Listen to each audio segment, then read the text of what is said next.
What began as a heartless prank became the most beautiful love story the frontier had ever witnessed. A man stripped of honor found his salvation in a woman the world had cast aside. The amber glow of Murphy's Tavern cast eerie shadows as Ezra Hawthorne's bloodied fists dripped crimson onto the worn floorboards. Cigarette smoke and cheap bourbon hung heavy in the stifling air, while tension crackled like lightning. A burly man struggled to his feet, cursing through broken teeth and a split mouth. Behind him, 3 more ranch hands hovered near their holsters, fingers itching for their weapons. "Coward!" Pete Wilson snarled, dabbing at his bleeding nose. "You abandoned Jimmy to those Apache warriors like some frightened child?" "He's dead because you cowered behind rocks like a spineless fool." Ezra's silence spoke volumes.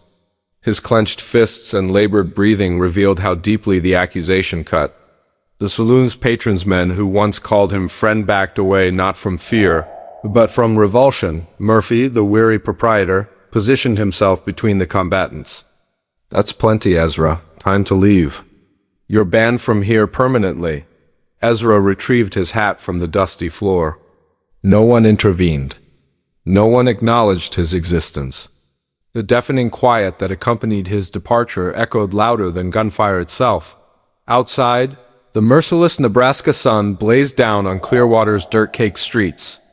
Though the calendar read summer 1867, Ezra felt his world had collapsed that May morning during the Apache attack. He'd been inspecting boundary lines with Jimmy when 15 painted warriors crested the hill. Terror paralyzed Ezra at the sight of their war paint and battle cries. While Jimmy courageously returned fire, Ezra crawled behind a boulder and remained frozen in cowardice. Jimmy perished with 3 arrows piercing his chest. Since that day, every greeting turned icy cold. Every familiar face averted its gaze. Ezra's reputation had become synonymous with shame and dishonor. He journeyed home alone to his dilapidated cabin east of town, a place that once symbolized independence, but now felt like a prison. His horse, Dusty, whinnied softly as he dismounted.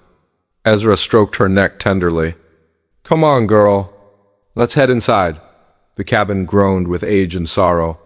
He poured stale coffee and settled on the porch, staring into emptiness.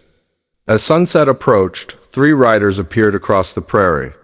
Buck Morrison led on a magnificent black stallion, flanked by Jake Patterson and Tom Wheelermen Ezra, once considered brothers. Well, Ezra?" Buck called out with a predatory grin. "Mind if we water our animals?" Ezra gestured toward the trough without speaking. They secured their horses and allowed them to drink. Buck stretched arrogantly, as if claiming ownership of the land. "Town gossip says you're completely isolated out here." "No wife, no family, nothing meaningful left?" Buck observed. Jake smirked. "We thought you might crave companionship." Ezra's stomach churned. "State your business." Buck's grin widened. "We're here to assist. There's a young woman named Isabel Crane. Beautiful girl, at least she was before her tragedy. A wagon crushed her spine 2 winters past. She's permanently paralyzed now." Ezra studied their faces, frowning. "Her family's desperate," Tom added. "The girl has 0 marriage prospects.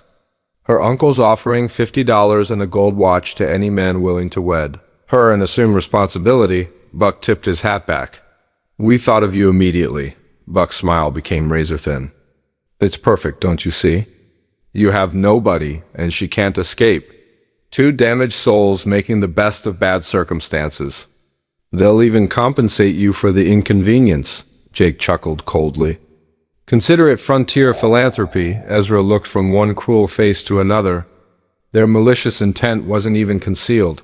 "I refuse your twisted games."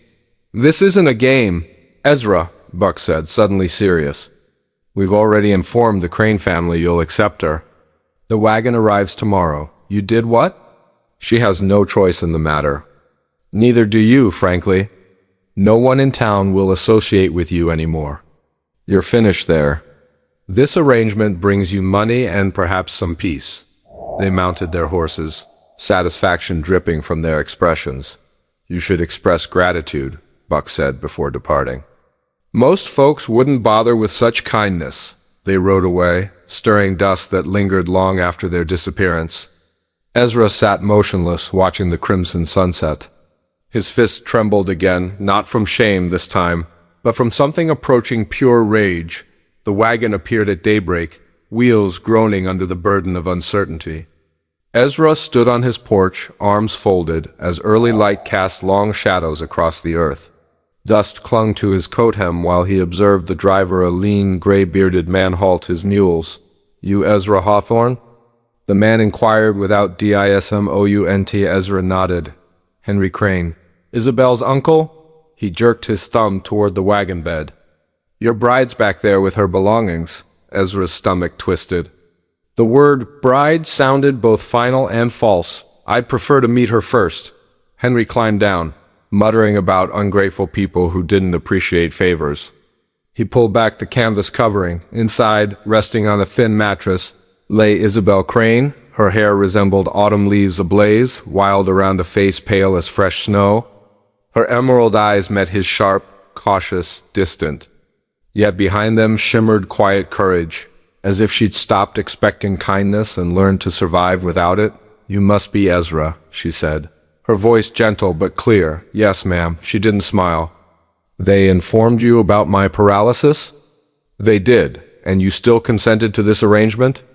Ezra hesitated, then replied, "I suppose I did." She turned away. "Then let's proceed." Moving her into the cabin required effort and awkward silence. Henry assisted, complaining constantly. Her wheelchair followed, a beautifully crafted piece, clearly purchased with care. Ezra noticed Isabel didn't thank her uncle. When Henry finally departed, the silence he left felt almost liberating. The cabin seemed smaller with her presence. Ezra had built it for a solitary man with quiet habits. Now every corner became an obstruction, every doorframe too narrow. She attempted to maneuver her wheels, but the floorboards caught them. "I'll help," he offered. "I can manage," she snapped. "Understood," he said. Stepping back, she wheeled to the table and gazed out the window. The following morning, she tried making coffee and scattered half the grounds across the counter. By midday, she burned her hand reaching for a kettle positioned too high. Ezra, repairing fence wire at the table, looked up when he heard the clatter. "This isn't functioning," she muttered, tears threatening. "Nothing works properly." Ezra rose, walked outside, and remained silent. He returned an hour later carrying a saw, hammer, and lumber pile. "What are you doing?" she asked. He didn't respond, just began cutting. By sunset, he'd lowered the counter and constructed a ramp from porch to yard. 2 days later, he widened the bathroom door. He adjusted the sink, rearranged furniture, even carved notches in window handles so she could open them. When she rolled over the new threshold on the third day, she stopped beside him while he hammered a brace onto the stair rail. "Why are you doing this?" He didn't look up. "So you can navigate easier. You owe me nothing." "I know." She paused. "Then explain why." He finally met her gaze. "Because this isn't solely my home anymore." Something shifted then. Not dramatically or suddenly, but genuinely. Not forgiveness or affection, just the faintest hint of understanding. She wheeled away wordlessly. But that evening, as he passed her room, he saw her sitting by the window with sewing in her lap, candlelight dancing across her features. For the first time since the Apache raid, Ezra didn't feel alone. The tempest arrived without warning. Sudden silence engulfed the prairie before thunder exploded like rifle fire. Inside the cabin, lanterns flickered as Ezra sat at the rough-hewn table, fingers tracing thin blue lines in a ledger Isabel had retrieved from her bag. He studied her as she explained, voice soft beneath the wind's drumming. She spoke of Omaha, her father's mercantile. How at 20 she'd managed accounts, ordered inventory, handled suppliers. How she'd felt proud and independent until the accident shattered her spine and destroyed her future. When her relatives sold everything, they claimed she couldn't handle responsibility. She'd lost more than a store, she'd lost her dignity. Ezra examined the ledger. Columns neat and confident, her penmanship assured. He'd never viewed her this way before, not just as someone broken, but as someone formidable. Outside, rain lashed the windows, wind rattled loose boards, and the world contracted to lantern light and the sound of water battling the downpour. Isabel tucked away the ledger, exhausted but calmer.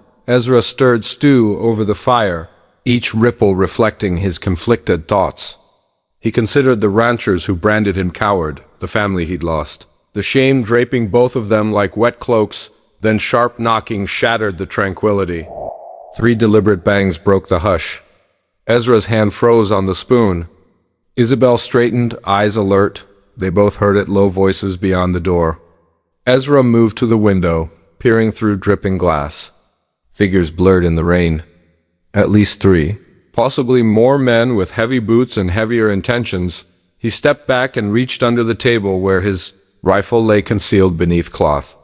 Isabel watched silently, understanding dawning in her gaze. This wasn't a rescue party. This was something else. He gripped the rifle, heart hammering. He spoke softly but firmly. Isabel, position yourself behind me. She didn't flinch. Instead, she rolled forward, reaching under her bed. She produced a scoped Colt .45, her father's end, placed it in her lap. I'm not hiding. The door burst inward with a splintering crash.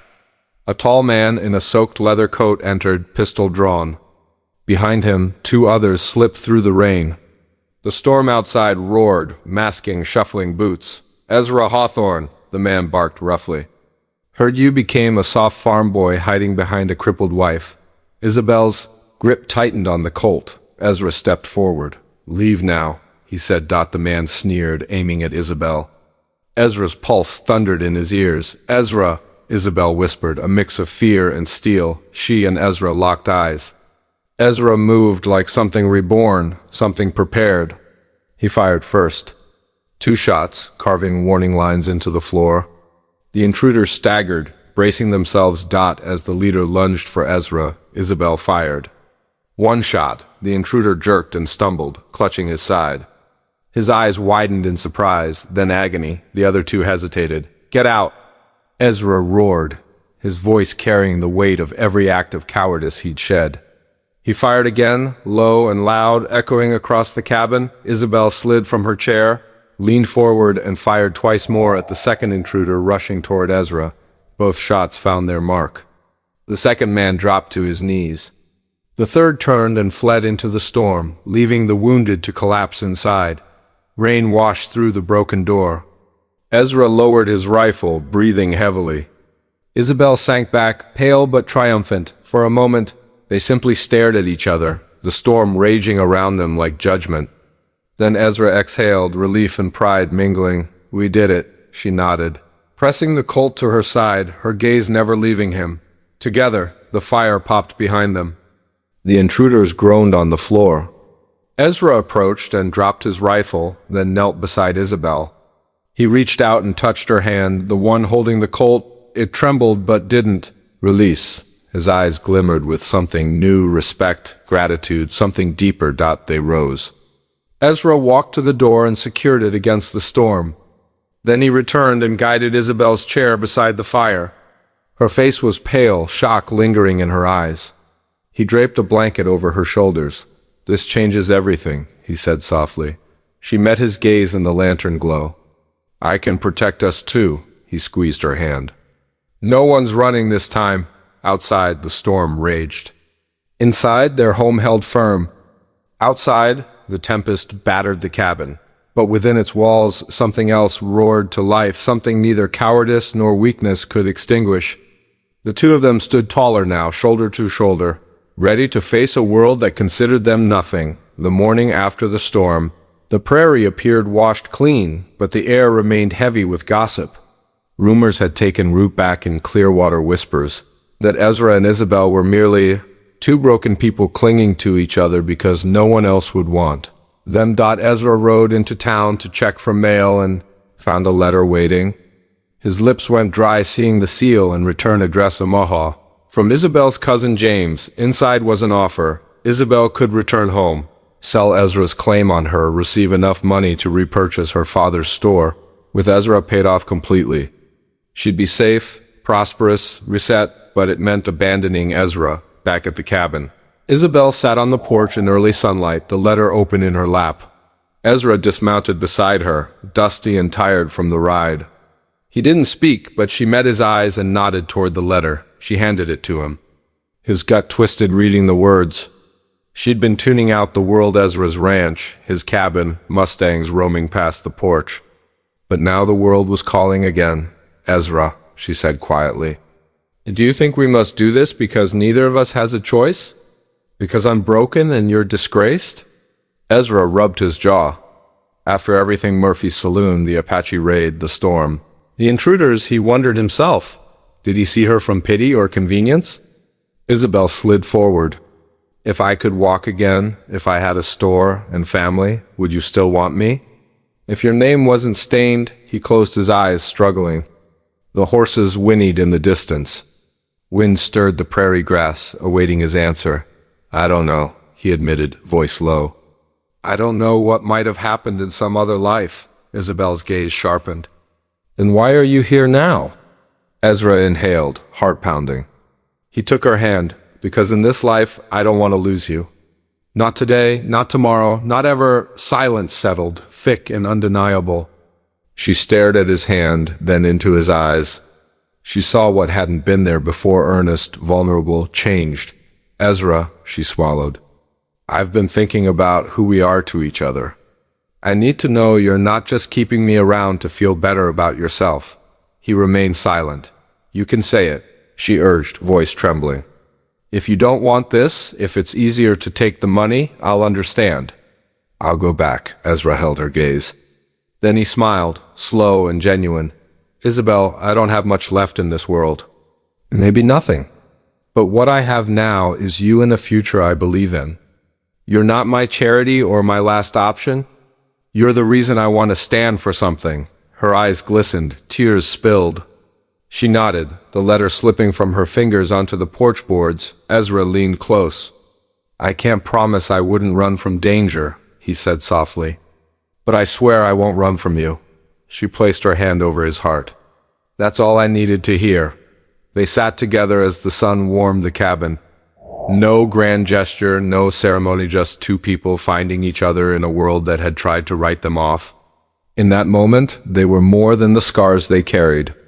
They were proof that broken parts could be rebuilt stronger when held with purpose. Under a star-thick sky and perfect silence, Ezra led Dusty, his mare, to the barn's edge. The grass shimmered silver in moonlight, and the world felt as still as breath before prayer. Isabel sat bundled in a blanket by the open barn doors, her eyes tracking Ezra's every movement. She didn't yet know what he'd built, only that he'd been working secretly, hammering late into nights. Hiding bundles of rope and iron from her questions with a sly smile and gentle, "You'll see," he approached slowly, knelt beside her chair and offered his hand. "Come with me," he said. She blinked. "Ezra, it's midnight." He didn't answer, only smiled and wheeled her to the barn. Inside, hanging from the rafters, was something that looked like tangled leather straps and rope at first, but Isabel's sharp eyes caught its shape. A rig, a lift, a way up, her breath caught. What is this? Ezra adjusted the harness gently. Something I built so you can ride. She stared at him, voice barely above a whisper. Ride? You mean on a horse? He nodded. No one should have to live life only looking up at the world. Tears sprang to her eyes, but she blinked them back. Ezra, I haven't since before the accident. I haven't been that high. I haven't, he touched her hand. Then tonight we changed that. Slowly, with careful strength, he helped her into the harness, securing each strap with steady fingers. When she trembled, he steadied her. When she gasped as the rig lifted her from the chair, he whispered, I've got you. I always will. Dusty stood patient and calm, her breath forming soft clouds in the cool night. Ezra guided the rig forward, lowering Isabel gently onto the saddle. Her body tensed at first, but then, as she settled into the rhythm of the horse beneath her, her eyes widened. The world was different from here. She looked across the plains. The moon painted the hills silver, and wind danced through tall grass like a river of whispers. From the horse's back, the horizon stretched endlessly, and for the first time in 2 years, she felt like she was part of it again, not watching life from the edge. But inside it, she let out a shaky breath. Half-sobbed Ezra mounted behind her and steadied her waist, wrapping a blanket around both of them. You're crying, he said softly. She nodded. It's the first time since the accident I feel like myself again. Ezra leaned close, his voice just above a whisper, warm against her ear. The world took your legs, Isabel, but it hasn't taken the sky, she laughed, then a sound full of awe and sorrow and gratitude, and it broke. Something opened inside him. They rode slowly across the field. Stars above them, earth below, and for a little while the weight of the past slipped away. No one had ever lifted her so high. No one had ever thought to. And in that quiet, starlit moment, love settled between them, not like thunder, but like dawn. The sun was barely up when the first rock shattered their front window. Ezra was halfway through restocking flour sacks when the crash froze his hands. Isabel, from behind the counter, didn't flinch. She looked up calmly, her hand already inching toward the drawer where they kept a pistol. It wasn't the first time trouble came their way, and both knew who it would be before dust even settled outside. Buck Morrison, but this time he wasn't alone. 6 men on horseback, some from Clearwater, some strangers with hard eyes and twitching fingers. They rode with the air of men who knew the law was too far to matter and neighbors too scared to care. Ezra stepped outside first, rifle slung low. Morning. Buck, he said. Buck dismounted, spitting into the dirt. Morning, Ezra. Shame about your window. Guess things break when you play house with someone too broken to stand? Ezra's jaw clenched. Behind him, Isabel rolled out, her pistol resting in her lap like it belonged there. Buck noticed. Well, look at that.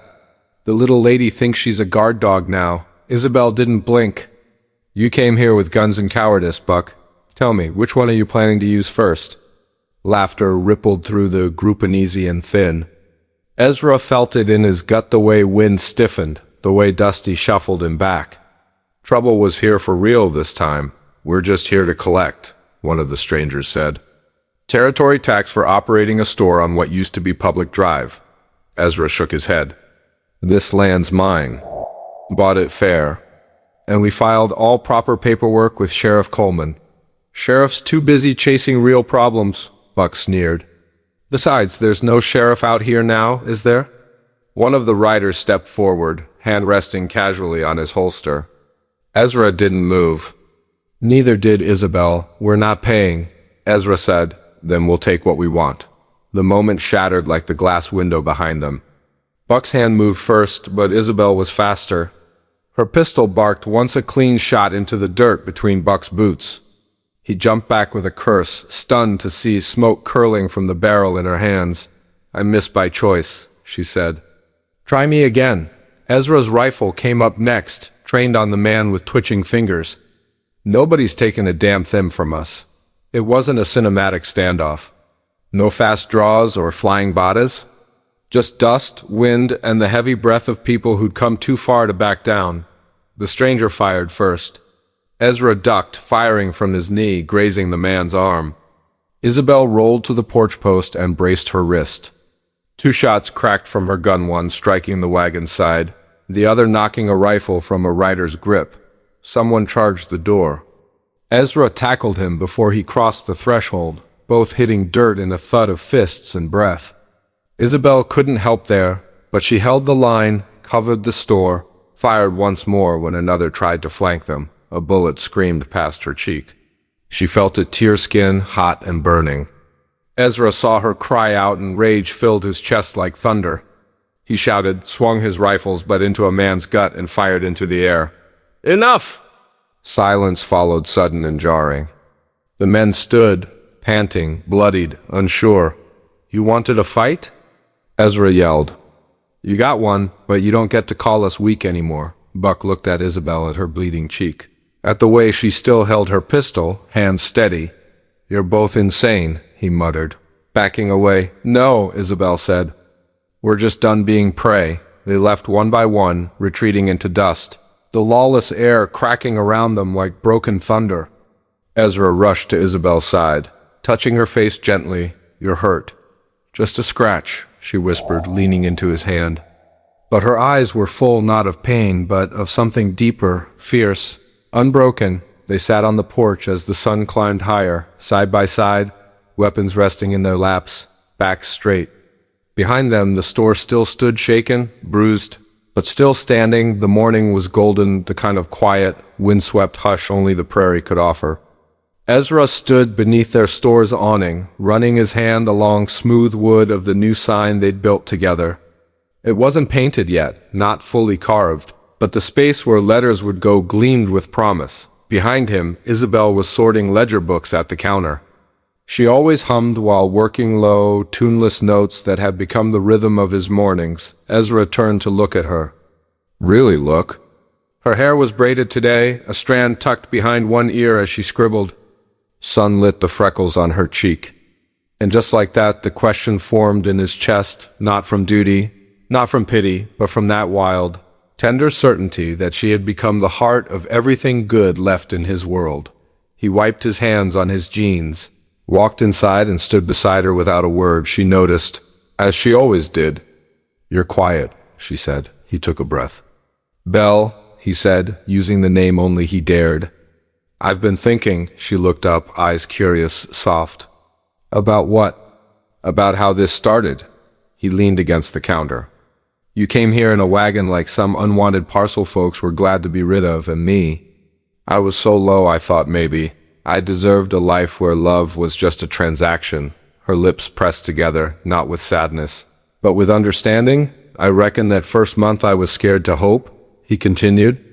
"Scared to think a man like me could still build something true. And now?" she asked, voice barely above a whisper. Ezra reached into his back pocket. Not a ringed box, he didn't have one. Just a simple leather pouch, the same kind her uncle had handed him that fateful morning. But this time it carried a silver ring nestled in cloth, handcrafted by a silversmith down in Broken Hills. On its band was etched a hawk in flight, and beside it a wildflower in bloom. "I know what this started as, but I also know what it became. Isabel Crane," he said, dropping to one knee, not dramatically, just simply reverently. "Will you marry me? Not because we have to, not because we're both broken, but because you make me want to stop running. Because when I see you, I see home." She stared at him, stunned into silence. Then tears welled in her eyes. "You fool," she whispered. "You beautiful, wonderful fool." And she nodded. They married 2 weeks later under the open sky. No church, no choir, just wind, grass, sun, and the people of Clearwater, who had begun to see them differently. Not as outcasts, but as builders of something real. Isabel didn't wear white. She wore a deep blue woven dress trimmed with soft earth tones and delicate embroidery. Her mother had made it years ago, before the accident, before the betrayal. It had been folded in her trunk all this time, waiting. Her chair was wrapped in wildflowers and cowboy rope. Ezra's idea. Daisy's Indian paintbrush, sage. It looked like something plucked from a frontier fairy tale. Ezra wore his cleanest shirt, a vest mended at the shoulders and boots polished until they caught morning light. His hair was combed back, but strands still blew in the breeze. Reverend Tully, a retired circuit preacher who had once baptized cattle for lack of people, agreed to officiate. He stood with his hat pressed to his chest and tears in his eyes as he spoke. "These two souls," he said, "found each other not through ease but through fire. And it is through fire that gold is made strong." Ezra looked at Isabel, who sat beneath the arbor they had built from wagon wheels and fence posts, her eyes locked with his, shining with everything words could never say. "I don't know what I'll be in 20 years, he said when it was time for vows. "But I know who I'll be with, and I know that I will never again hide from who I am because you made me believe I was worth standing for." She smiled, and her hands trembled as she lifted her own vow from her lap. "I was discarded," she said, voice steady. "Not just by my legs, but by people who forgot who I was. You remembered. You reminded. You rebuilt not just this place, but me. And I promise to stand beside you, even if I can't stand at all." No one spoke. Not a breath stirred among the dozen or so gathered. Then Reverend Tully said the words. "You may kiss the bride?" Ezra knelt and kissed her, not quick, not showy, but with the calm intensity of a man who had found the only treasure he ever needed. Later that afternoon, after guests had gone and the sun began to dip, they finished the sign together. Ezra hammered in the final nail. Isabel, seated beside him, used a small brush to darken the etched letters. Isabel and Ezra, goods for the free. By the free, wind caught her skirt, lifting it gently. Ezra stood behind her, hands on her shoulders, his forehead resting against the crown of her head. Then he stepped forward and began to push her wheelchair gently onto the newly swept porch. Out toward the open yard, sun caught his face. She laughed, turning back to look at him. "What are you doing?" "Giving you a view," he said. She laughed again, brighter now. "The same one I had from the saddle?" "No," he said, leaning down. Even higher, and they rolled into the golden light together. Two souls who had started as a cruel joke, now standing tall in a land that tried to bury them. They had rewritten what it meant to be whole. And together they had made freedom a brand no man could take away. If this story stirred something in your soul, if you felt the wind on the prairie, the weight of love born from ashes, and the power of two broken hearts building something unbreakable, then you're in the right place. Here at Wild West Echoes, we tell more than tales. We share truths that echo through time, that love can rise from the dust, that strength isn't always loud, and that even the forgotten can become legends. So if you believe in love that fights back, in courage that doesn't need noise, and in stories that leave a mark, subscribe now to Wild West Echoes. Every week we bring you new stories of heart, grit, and redemption from the untamed edges of America, because out here the bullets may miss, but the heart never does.